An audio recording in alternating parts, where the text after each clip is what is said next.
isiniif dubbisa.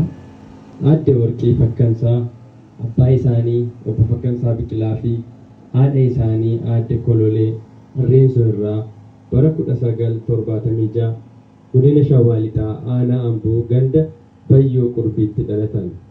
Aadde Warqiin obboloota dhiiraa 7 fi obboloota dubaraa 2 kan qaban yommuu ta'u, umuriin isaanii barnootaaf yommuu ga'u barnoota isaanii sadarkaa tokkoffaa bara 1982 hanga 1990tti mana barumsaa sadarkaa tokkoffaa Meexxiitti kan baratanidha. Barnoota isaanii sadarkaa lammaffaa immoo gara magaalaa Ambootti imaluun bara 1991 hanga bara 1994tti mana barumsaa sadarkaa lammaffaa Ambootti baratanii xumuran.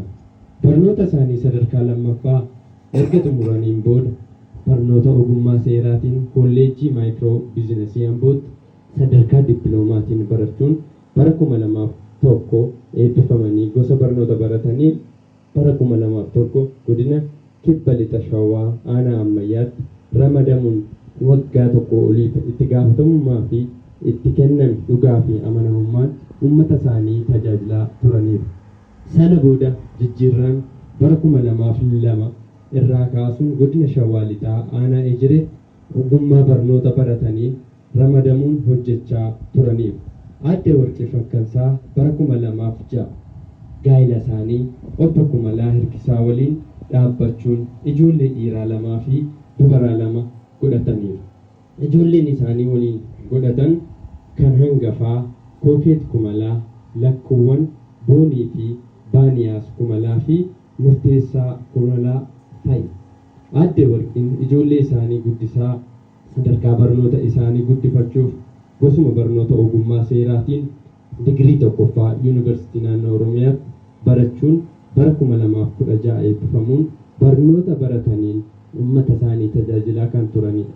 Kana malees Aadde Warqiin hojiin ittiin barataniin alatti kan nan dadhabee nan nufi osoo hin jedhin mana amantaa guutuu Wangeelaa Ejiree keessatti tajaajila daaquniin Waaqayyoon tajaajilaa turaniiru.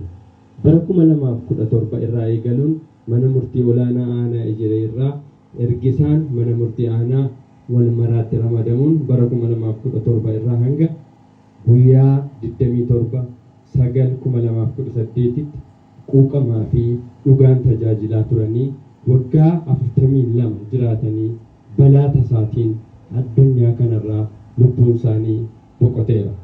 Maatii fi firoottan isaanii maraaf Waaqayyo jajjabina haa kennu.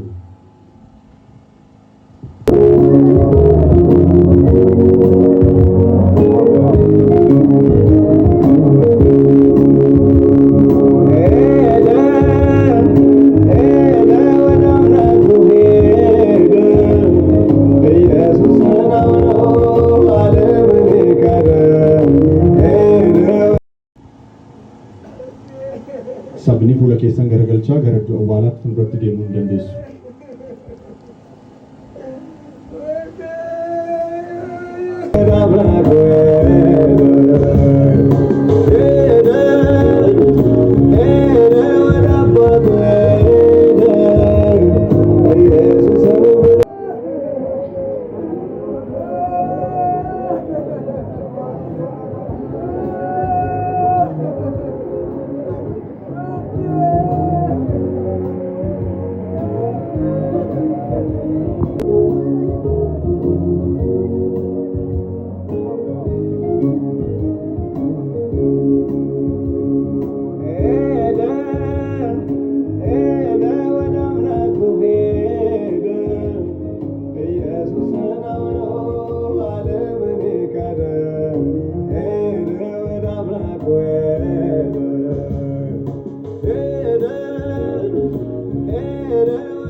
የሥጋውን ምኞት ሁሉን አሸነፈ።